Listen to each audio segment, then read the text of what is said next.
Think about it. You can look at any business, and if you want to know what shifts a business, what shifts your life, there's one force: decision-making. Decision-making is the force that shapes destiny, personal, corporate, business destiny. How many of you can think of decisions that you made years ago, 1 or 2 decisions, 5, 10, 15 years ago, that decision, you may not have realized it at the time, but that decision was one of the most important decisions of your life. If you'd made a different decision there, you've gone a different direction, your life would be completely different today. Who can relate to this in your life? Say I. The secret then is getting darn good at making more effective decisions. Now, by the way, are we always going to make the right decision, yes or no? Absolutely not, no way in a million years. But most people don't have the guts to make the tough decisions because they want to make the right decision, so they make no decision. And that's a decision. Isn't it true? And what happens is the world takes them over. So decision-making is the power. Now, there's 3 decisions you're making every moment of your life and of your business. And you're making it right now in this room. And if you're watching here on film especially, you might make some decisions because you're not in the environment that's different. But the first decision you're making every moment of your life that affects your life and business is, what are you going to focus on? Because whatever you focus on, you're going to feel. So as a business owner, every employee you have each day comes in and they make decisions about what to focus on. Some people focus on their own needs, some people focus on the customer's needs. Is that going to change the quality of what your business does? How it does, yes or no? A little or completely? Completely. Some people focus on what they can't control every day. Can you predict, if you're focusing every day on what you can't control, how you're going to feel about your life or your business? You're going to be overwhelmed, you're going to be depressed, you're going to be frustrated. Right now, you're deciding what to focus on. You can be focusing on, okay, we're getting into it now. I got the energy, now we're going to get into the meat of this. You're right, all business is decision-making. Better decisions, better life. Or you could be saying, wow, my neighbor smells after all that jumping up and down. Notice that focus, right? Whatever you focus on, you're going to experience though, true? Now, some people make a decision and then they focus on the decision about how it didn't work out versus what they learned. Because there are going to be plenty of decisions that don't work out. In fact, probably if we were honest, most of us forget them. But most of our decisions aren't necessarily the right decisions if we make gutsy ones. But the ultimate decision is the ability to choose again. So focus is a decision. It's happening right now. It's happening in your business. But here's what we're looking for. There's a pattern of focus. At some stages in business, as you're going to learn today, the focus of the entrepreneur in the business is increasing sales. And they increase sales, and when they're successful, they eventually fail. Because their sales are increasing, but what's not? Someone tell me, what's not? Profits. Some people are totally focused on profits. Can you make any company profitable, yes or no? Sure you can. Cut enough stuff, you can make any company profitable for a while. A day, a week, a month, a year, a decade. True? At different stages in the business, you must change your focus. There's a life cycle to a business. If you're going to make effective decisions, you got to know where you are on that life cycle. You make decisions differently for a teenager than a toddler, than a grown adult, don't you? Same thing's true in a business, in your life. So if you're going to control your life, the way you take control is making new choices. If you don't like how things are, what do you got to do? Change it. And to change it, you have to make a decision. And by the way, leaders make decisions. That's what makes somebody a leader. They have the guts to make the most difficult decision nobody else has the guts to make. And they know they're going to be wrong. But if they're wrong, what will they do? They'll know what they want, they see it's not working, and they'll do what? Change it, which means they'll make another decision, do something new, and see if it works. That's the essence of how we grow. So first decision controls your life is focus. Lots of patterns. Some people focus on what they can control, some focus on what they can't control. Some focus on customers, as I said, some focus on themselves. If you've made this whole business about meeting your needs, you can run a successful business, but it'll be a job. Because you'll never be able to sell it. Because if it's just meeting your needs, it's not a system. It demands your attention, your connection. It's giving what you want. But ultimately, it's not going to give somebody else what they want, so you can't sell it. If you can't sell your business, if you don't have an exit strategy, you have a job. I don't care how successful the business is. That doesn't mean you have to sell the business. But one of the most important decisions you make in business is, ultimately, if I was going to sell this, if I chose to, I have to know who would I sell this to so that I have long-term value, not just an income along the way. I have this critical mass hit. I get a multiple of my business. And most people don't have a clear exit strategy. They think I'll come up with that someday. You got to start with that end in mind. That's got to be part of your focus if you're going to be successful in your business. I can remember a gentleman who's built CAA in Hollywood. It was the largest, most successful agency, right? Michael Ovitz, remember that name? He put together Nike and Coca-Cola and these billion-dollar deals. And eventually, Mike Ovitz went to go sell that business. He never thought through an exit strategy, and he got almost nothing for it. Because the laws prevented him from selling it to a studio.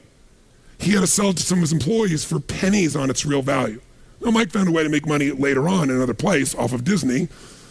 But the bottom line is, the guy didn't have an exit strategy. Even though it was brilliant, made lots of money, in the end didn't get the value. Focus. Your first decision is, what are you going to focus on? Second decision, the minute you focus on something, you're going to feel it. So if you focus on, oh my God, the economy's coming apart. My industry's, people are not buying my product or service. They're shutting it down. Consumers are not spending the money. Is that going to affect your state? Yes or no? Now, should you lie to yourself and just pretend there aren't challenges? No. But you're going to have to focus instead on, what am I going to do? What's the need that's still there? In any marketplace, there's always still people buying. I've seen it throughout the years. Even in some simple little business, let's say you're a realtor. You have your own little real estate office, or you kind of your own salesperson. You got a couple people that work with you that help you leverage yourself. Something that simple. I remember years ago, I met a woman named Marty Rodriguez. She's from the town I grew up in. She came to one of my seminars, and then she would be sitting in the front row, and in a year, I may have done 25 seminars. She was probably at 10 of them, same seminar, in the front row. This is a woman who was the #1 real estate agent for Century 21 in the free world. 9 out of 11 years. I watched her in good times make money, in the worst times make money. A few years ago, she sold more real estate in the city she's from than the entire multiple listing service of other agents combined. One person. Now she built it into a business. She's got a whole team that runs it, but it's still her. She built the brand.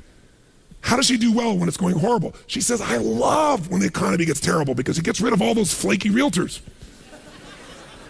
All those flaky mortgage brokers. There's so many of them. They got in the business, was going up, and they all got successful because they were on a trend. When the trend crashed, they all left me all the business. She loves these times. But the reason is her focus is different. Does that make sense? Completely different focus. So when you're focusing, you got to decide what I'm going to focus on. But as soon as you focus on something, even if it's not true, you're going to feel it. So if you think someone tells you, someone screwed you over, they took advantage of you, and you're like, what? And you're all upset, and you picture it in your mind, and now you're angry. And then later you go to confront this person and you find out it wasn't true. Who's ever had something like this happen and felt like an idiot? Raise your hand and say I. But when you focus on it, does it control you? Do you feel it? Yes or no? So just write focus equals feeling. Whatever you focus on, you're going to feel. And as a leader, you're going to have to manage those feelings. And you're going to do it by managing your focus. By the way, if you're going to lead other people, do you have to create a focus for the company, for the organization to be successful? Yes or no? You got to find yourself, what are people focusing on? It's affecting all the decisions in the company. So as soon as you focus on it, finally get to decision number 2. Decision number 2 is, what does this mean? When you focus on something, you got to give it a meaning. Is this the end or the beginning?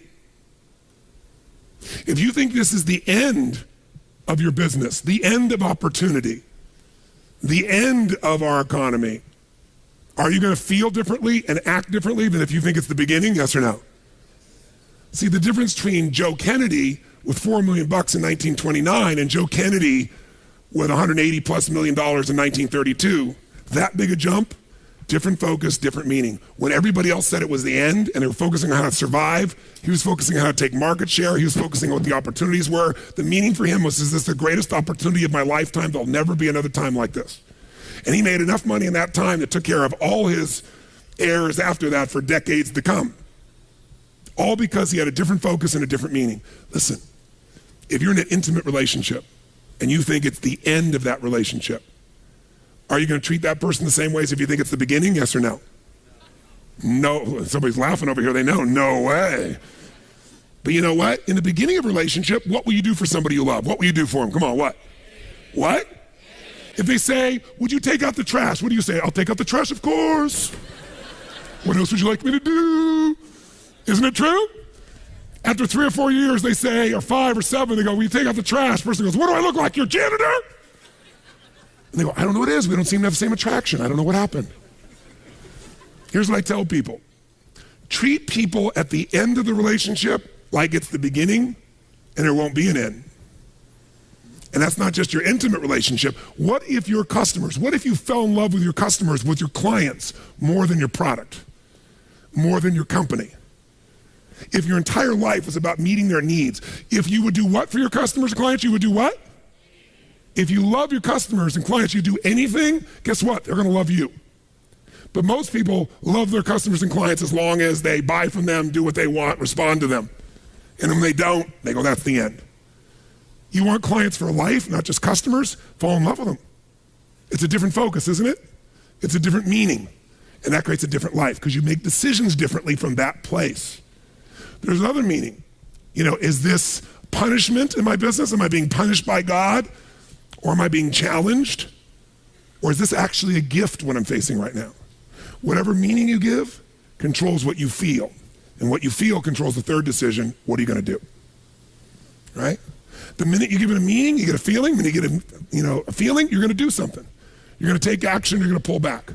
A whole economy is driven by this. People start focusing on, oh my God, maybe this is going to go on forever. Maybe I'm not going to get what I need. This might be the end of the way things are. I better pull in my reins. I better not spend this money. I better not take any action. And it becomes a self-fulfilling prophecy. How many know what I'm talking about here? So decision-making is your power. You want to change your business? Think about whatever's changed your business in the past. I guarantee what's changed your business is some decisions you made. You made some decisions that shifted your business in a radical way, changed things in a way that shifted the game for you. Decisions about people, decisions about products, decisions about marketing or promotion, decisions about locations, decisions about what you're going to offer, your offerings, decisions. You want to change your whole business, you can do it next few days just with some new decisions, but you're going to get stimulated, all kinds of decisions to look at. You got to decide which ones will make the biggest difference. Today, again, is going to help you understand where those decisions need to be focused based on where you are in the life cycle of your business and where you are in your personal life cycle. By the way, do you make decisions differently? Do you look at time differently when you're 20 than when you're 30, than when you're 40, than when you're 50, than when you're 60, than when you're 70? Yes or no? It'll affect your decisions.